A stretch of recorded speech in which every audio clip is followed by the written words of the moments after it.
Here's our graduating students. And teachers in front, that's me right there. And then this graduating students right in front of our building. And I put this picture in to show what most Taiwan churches look like. They're not actually standalone buildings like our churches are. They're usually rented spaces in another building that has apartments, stores, and other things. And this is our most recent partner church there, Lutheran Church, new church start. And you can see, church? Well, this part up here, the second floor, but it's a taller building. It's a number of stories tall. So the second story, but you can see the cross here, and this is a sign for the church. Holy Grace Church. It's called Holy Grace. And then here's another sign for the church. Well, you go right in here. Here is a downstairs parking lot, but it's a basement parking lot to go in this door. But you go up these stairs, and then the church is on the second floor, but it's a much taller building. And you can see it's kind of a dingy, in a little bit of kind of an alleyway, and it's dingy and it's kind of messy, you know, the way they build it all out and everything. But most of the churches over there are that way. They're just in this kind of very busy city areas. They're kind of dirty and a lot of pollution, and just small churches, almost like storefront churches.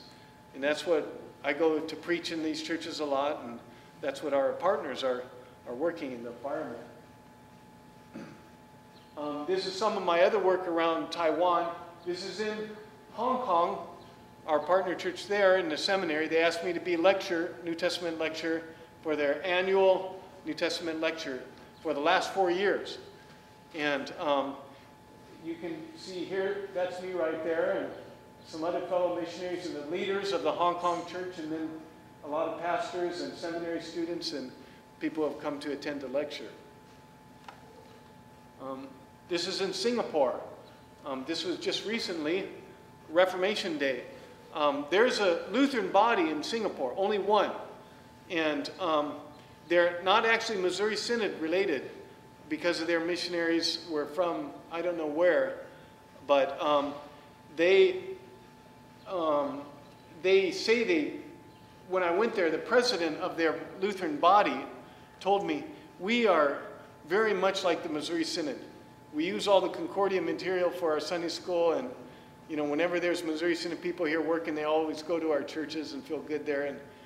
And he said, recently I have put out a position that all our churches in Singapore have on the homosexual issue, actually on the what they call the LGBT. I don't know if you've heard of that. Lesbian, gay, bisexual, trans, and some add even a Q on the end, you know, for queer. And he said all our churches have the position, and it's very similar to the Singapore government's position, that homosexual acts are wrong, are sin. And in fact, they have laws against homosexual acts there that go back to King Henry VIII in the Reformation. It's interesting. You can see right here, I have a picture of King Henry VIII because I traced their actual law in Singapore that they have. It's interesting that he signed it into law because King Henry VIII, during the Reformation time, he was no moral example. He was no good moral example, right? He started his Reformation because he wanted to get divorced, and the Pope wouldn't let him get divorced. So he could marry his mistress, Anne Boleyn, but then he had her head cut off and a few other wives. He got married a bunch of times, and Luther just hated it. I mean, King Henry VIII had written a tract against Luther, and he got awarded Defender of the Faith by the Pope. That was before he had his conflict with the Pope, for writing his writing against Luther. And then Luther was really, really mad at Henry VIII for all the stuff he was doing. Morally bad stuff, you know. But was someone going to ask a question? Or yeah. Is some of that, there is large Muslim populations in both Yep. Indonesia and China, Yeah, they're sure. Part of that exclusion, is that to cater to them Oh, on their stance on homosexuality? well, I think in those countries they're pretty much against the whole homosexual movement. You know, but I have to say, it's amazing. As I studied for this lecture, they asked me to go give a lecture to their church body on their big Reformation gathering where all their churches gather, and basically to see what we can learn from the reformers for how to face this issue today. And I think the Asian countries are pretty solidly against that movement, but I think a large dynamic is the Muslim populations. But not only that, another thing is the traditional culture, the traditional Chinese and Asian culture, and also Africa. Africa is the same way, in South America. They're all really against this movement, but their traditional cultures are against that, even non-Christian and even non-Muslim. And so Muslim and their traditional culture, and now with Christianity booming there, that's another additional factor. So we're finding most of the Christians, bodies and leaders in Africa and Asia, South America, they are saying no to what the Europeans are saying to accept homosexual and homosexual pastors and all. So they're really saying no to that. And so it's interesting to see, because these groups have traditionally looked at the West, Europe and America, as being the place to learn about what Christianity is all about, because we've had it for centuries. And now they're having mixed feelings. On the one hand, they still respect us, but on the other hand, they don't like the way it's going in some ways, yeah. And, so I was giving a lecture on that, what we can learn from Luther and the Reformation, which I basically said the key thing is you know, law and gospel is what Luther always promoted. And the law is going to be, God's law is going to be against what humans think is right. But that's his eternal law, the 10 Commandments. And do not commit adultery, do not steal, do not murder, and do not worship idols. You know, those basic principles that are eternal principles in his word. That's going to go against what we want to do and what we feel is right. But even more so, the gospel. The gospel is even much more radical. And Luther said the gospel should always be predominant and overcome the law, because the gospel is what gives us salvation, and that is love for people. That the gospel says righteous, just God will justify and look at as righteous sinners, and that's totally contrary to our reason. It can only be accepted by faith, that great love. So I kind of had a two-pronged thing, that we should really stand strong on, Christians should always stand strong on promoting God's word, what it says, the law, but we need to even be stronger in the gospel. And I even said, if Jesus was here today, would he go into a homosexual bar? I said, yes, he would. Because in Luke 4, he went in to eat with the prostitutes and the tax collectors, and all the good Christians of that day criticized him for doing that. So what are you doing going over there to San Francisco in the homosexual bar to try to bring them God's word? You know, right? So it's kind of radical. Some people criticize me for that. One guy said, he would never go into a homosexual bar. How could you say Jesus would do that? But I'm making the point. I'm not saying that absolutely he would or not, but that he did something similar to that when he was here. He went to eat with those sinners and to bring them to God. Right. Right. My question is, the area you reach out from Taiwan, all those countries and those territories, is that, can they practice openness, the Christian faith, including China? No, they can't. And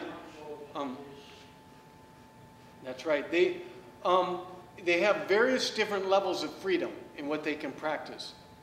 And China's constitution says they have the freedom to believe what they want. But as they explain it, it's different from America's constitution.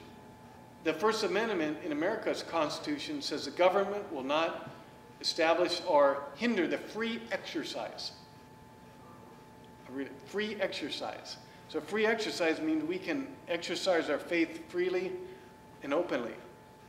And we can even go to the park and spread out tracts, you know, as long as we're not infringing on someone else's, you know, right. But there they don't have the free exercise. They just say freedom of belief. So the way they say it, you can believe anything you want in your heart, but we're going to control what you do, the way you exercise it. So the communist government controls what they do. And they're very controlled and restricted. And so my thinking is that, and same in Vietnam and Laos and some of those other countries.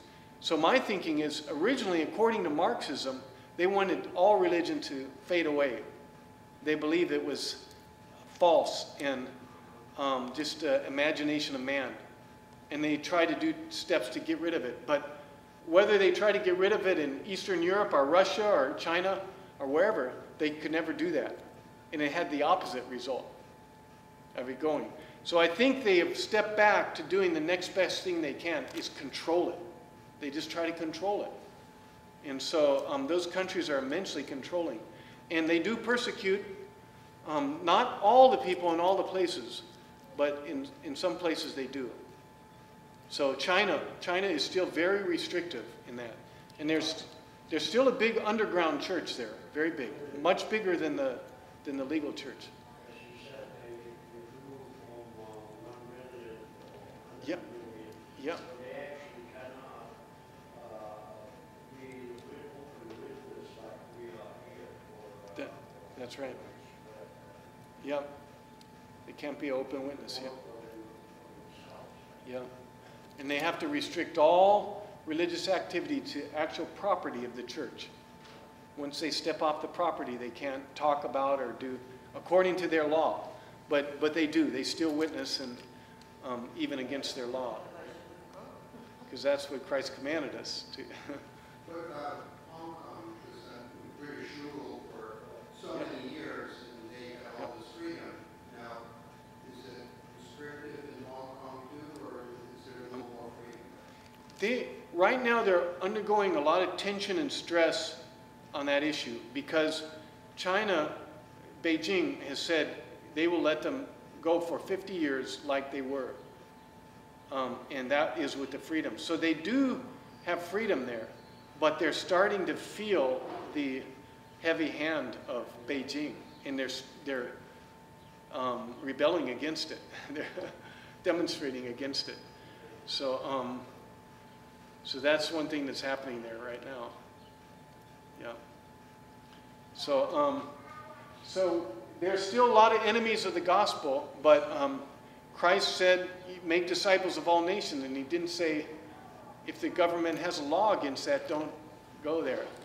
So this is our challenge as missionaries. And I think Jesus has the best way to handle it. He said, I'm sending you out among wolves in sheep's clothing. And he said, what should we do? Be wise as serpents, but innocent as doves. So we really have to use wisdom. And we try to do that wherever we go, not to blatantly cause ourselves problems or the Christians their problems. But on the other hand, not to do things that are wrong, like lie. And I can tell you a few stories about some of those experiences I've had and other people there too. But we do have God's guidance and the Spirit to help us.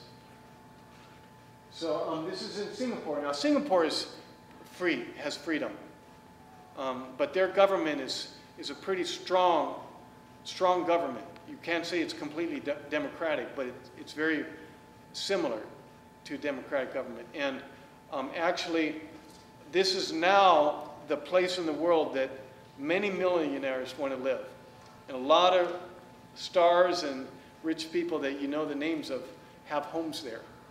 Because it's a very nice society. It's very well kept. It's clean, very clean. A lot different than Taiwan, you know.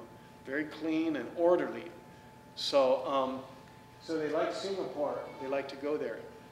And live there, and it's really one of the growing, burgeoning leaders of Asia now. They have a lot of casinos there. Casinos Yeah. in Singapore? Well, Macau does.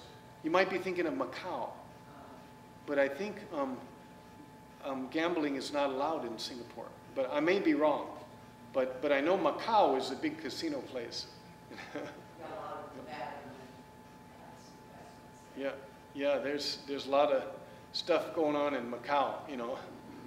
Not only casinos, but prostitution, kind of a big, but that's right by Hong Kong. Macau is right by Hong Kong. And Singapore is down near in Indonesia, right tucked in within Indonesia there. So, this is our missionary meeting. Every year we get together for a missionary meeting in Hong Kong. And some of the missionaries there in Hong Kong. This is a meeting I was able to go to in Bangkok recently for mission work in the Mekong countries. 5 countries that have been racked by war in the last 100 years and just torn up and have had all kinds of bad governments.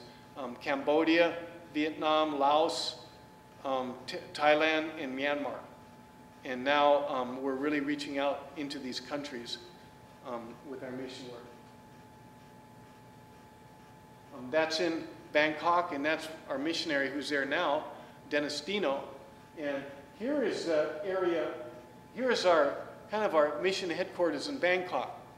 Both sides. The church is here in English school, and then a foundation for translating is over here, the Lutheran Heritage Foundation. And you can see it's very similar to that church I showed you in Taiwan. And this is in Bangkok. It's kind of a dirty, you see the pollution, kind of a dingy area. But that, I just show these pictures to show what most of the missionaries and people there work in. It's not very plush, big, nice churches. A lot of traffic and air pollution and all kinds of things, kind of a busy life and noisy. And so that's the environment. But even though it looks bad, Paul said, God brings the greatest treasure in the vessels that look not very good, you know. So the greatest treasure is the treasure of the gospel and bringing people into God's eternal glory. And here's just at the end here, show a few pictures of our family. You've seen our family here, and some of the churches I go to don't. Our whole family doesn't come, so I like to show Maggie and Isaac, Gary, and Ginny at our church there in Taiwan. And here they are at home. You can see our apartment there. We live in an apartment that the seminary provides. And doing homework, and then Ginny here. Ginny. And there they are with some of their friends there. Ginny and Gary and Isaac with some friends from our church. And these are my Taiwan relatives. Chinese New Year. It's only part of them. Like I said, there's about 50 people that are relatives. And here's my father-in-law that we prayed for, and my mother-in-law. And they're the oldest. Each of them is the oldest of 6 children each. So this is my mother's side, the gathering. Her and her brothers and sisters and their families. So they're very much a prayer burden for us, all our Taiwan relatives. And this is my father-in-law here, and this is where he lives. So even the living conditions are different than ours. And his home is right on the other side of this car, but this is the little alley he lives in. And he's helping Gary ride the bicycle there. And then my mother-in-law, she's very politically active. This is the president of Taiwan, Ma Ying-jeou. And so she's into a lot of community things and politics, and very much supports the Kuomintang, the KMT party, who's has a presidency now. And this is in my parents-in-law's home, their family altar with the ancestor tablet. Right here, it's a small tablet about this size, but they believe ancestor spirits reside in that tablet, as well as in the tomb and then in their heaven. And this is one of the biggest religions in the Chinese world, ancestor worship. And they believe they need to take care of their parents even after they die, take care of their spirits. So this is incense that they've offered, and they prepare food and have some times of worship for the ancestors. And this is a dragon, and behind it is an idol.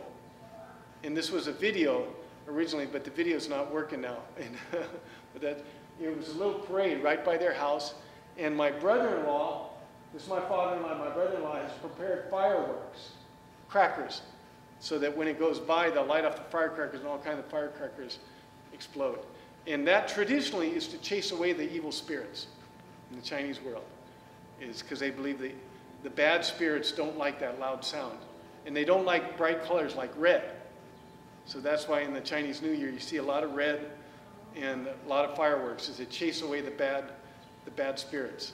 You know. The end. So, any questions or thoughts? Okay.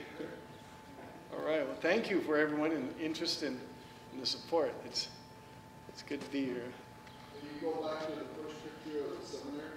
Sure.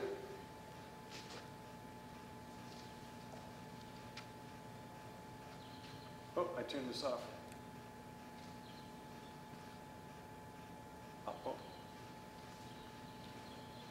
I think it must have got off the. Not it.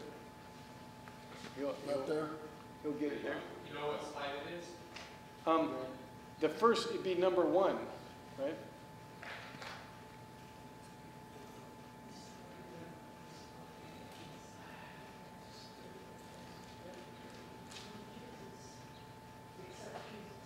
That building that's on the right-hand side there, just barely in the picture, that's where Stephen and his family lived.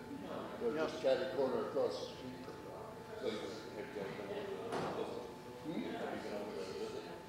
Yeah, my parents have been there about 4 times, and I'm sure